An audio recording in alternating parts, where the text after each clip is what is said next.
Oh, yeah, you're right. Hello. Hi guys, sorry.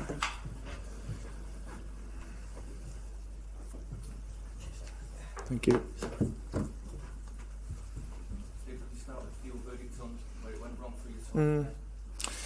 Yeah, so obviously it's never a good scoreline that you want to be on the end of. I think that the reality, as simple as it sounds, for United's goals, you'll see that 2 shots from outside the box, and I'm sure there's plenty to talk about in terms of the quality around that. But we've got to look at ourselves and see that we didn't get enough pressure on the ball for the shots. We didn't get enough pressure on the ball for the cross and the first contact for the second goal. The first and third goal, albeit a little bit longer, as the phase of play started from our corner. So really, at the other end of the pitch, for as much as the good positions we got in, we never really looked like the threat that we're capable of. So that's where the scoreline was, and we have to accept that we fell short in and around both boxes of creating, scoring, and obviously trying to stop the opponent.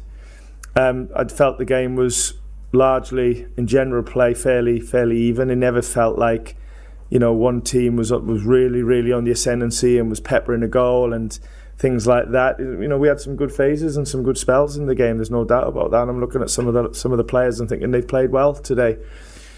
But there was moments where, as a team, around both boxes, we've not been what we want to be in terms of stopping the goals and obviously scoring them as well. I know you've been asked in the past about this, but all 3 goals came down your right hand side as well. Is that an area of concern for you now? Well, I'll have to look at the ins and outs of the goals in more detail. I think you look at the game in isolation, but we've also have got to look at bigger picture stuff as well. So whether there's a correlation of personnel for them 2 things, I don't know. But something we'll definitely have to look at. But regardless of right, left hand side, middle, we've not got up to the ball when they've been in around our box and have allowed them to show the quality that they have. And once again we leave here thinking that there was so much more we could have done in the game. So in terms of the game, did it feel like a 3-0 loss? No. But it was because of we didn't show enough at both ends of the pitch. Steve, you mentioned that you've scored in every game in the Premier League game up to now, but as you say, you didn't have that threat. Yeah, I agree. You only had 1 shot in the Yeah. Can you put your finger on Well, and I think, like I said, there's a frustration, Jordan, because we were in more than enough positions today to really cause a threat, whether it be in wide areas, whether it be through middle areas, whether it was 1v1s, whether it was combinations, passes and behind shooting. We just haven't done that next bit and turn it into chances and ultimately then goals. So it was a team thing. There's no doubt about that. And it's frustrating because, as you said, we've had at least one.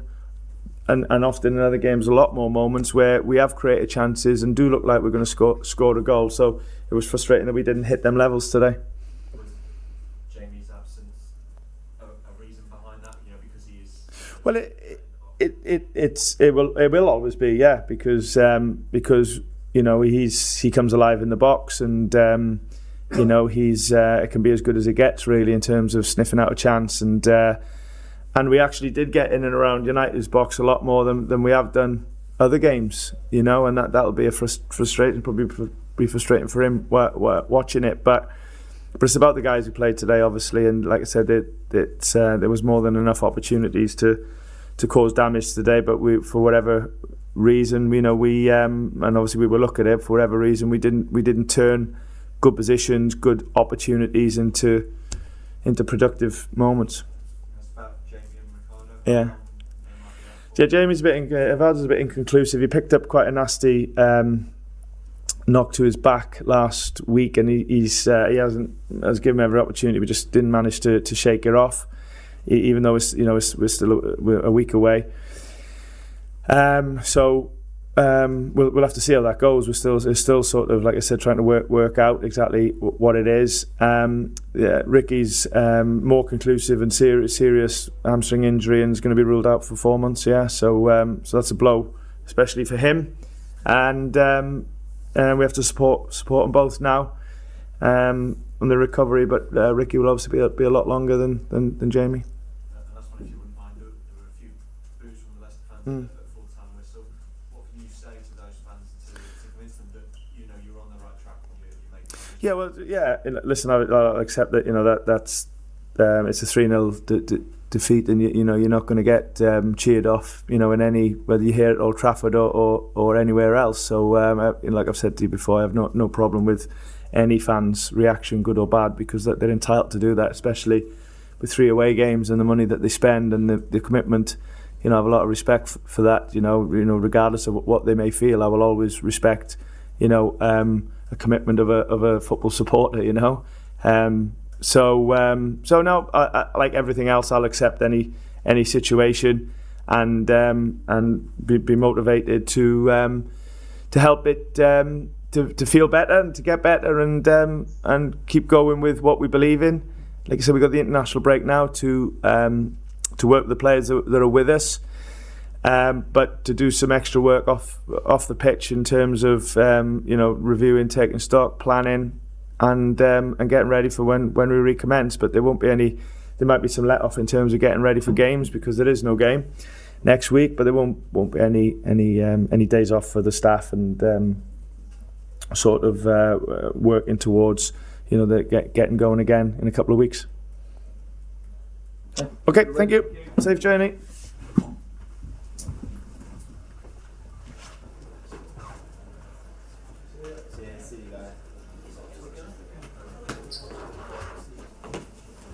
Evening. Is it? Afternoon.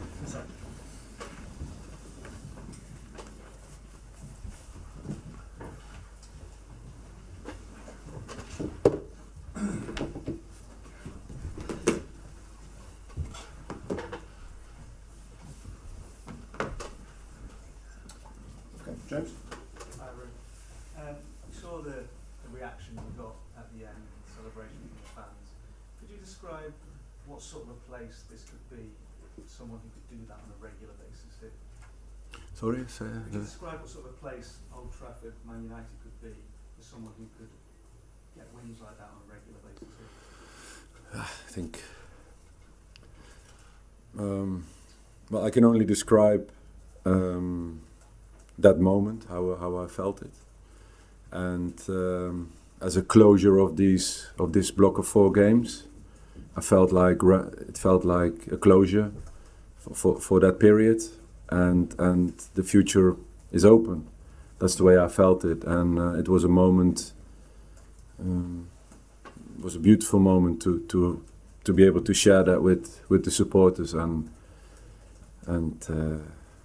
special. Ruud, you've come in and won 3 games. The situation's stabilised.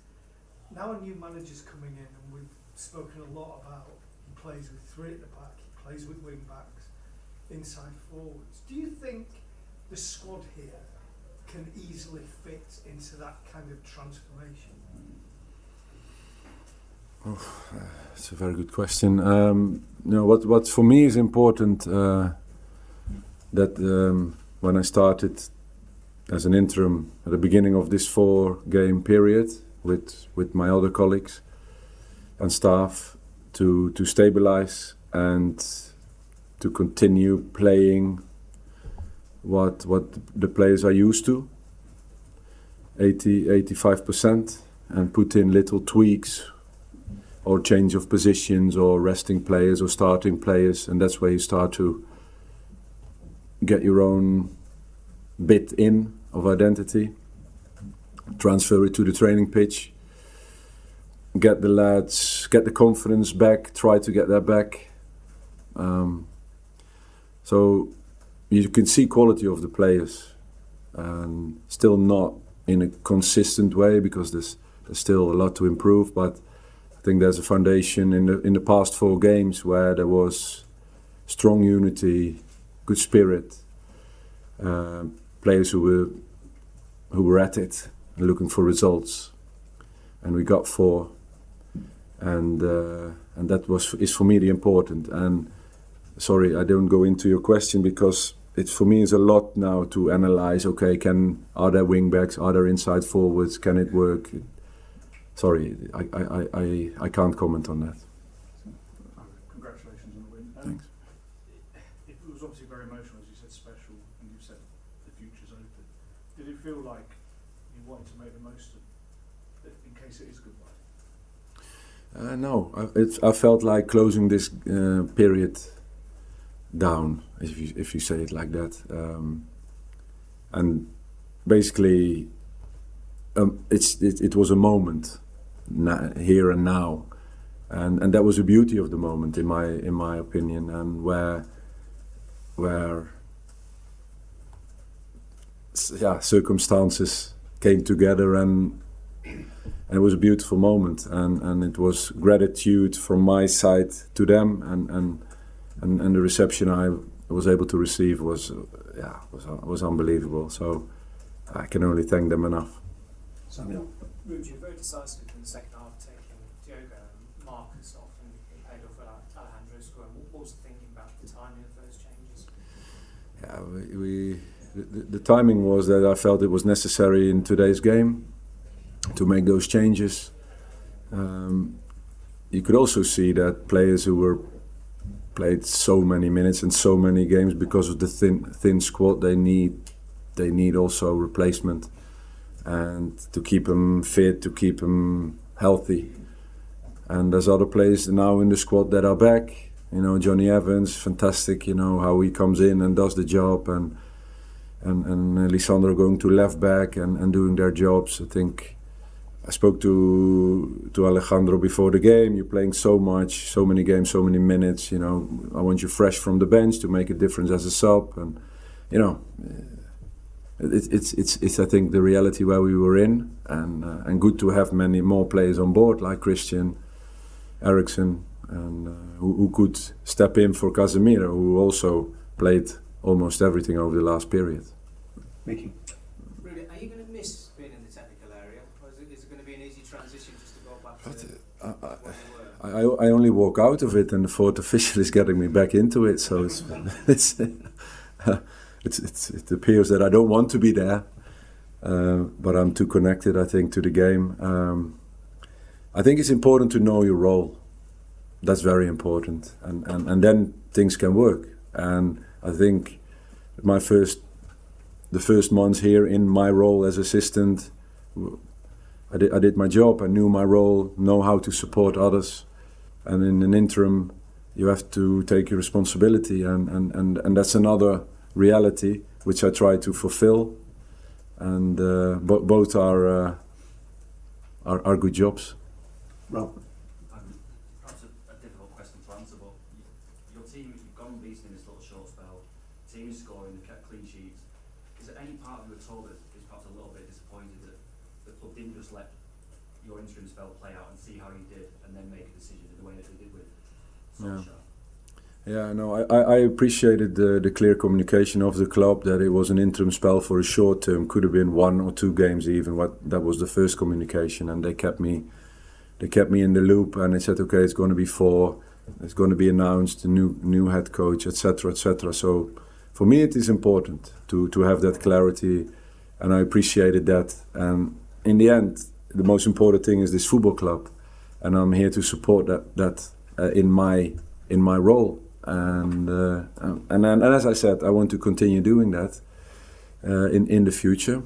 And now, also the communication was okay. After a block of 4 games, there will be communication towards you and your colleagues that are in an uncertain situation.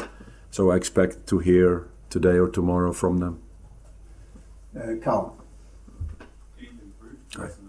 I want to talk about the partnership between Ahmad and Bruno Fernandes.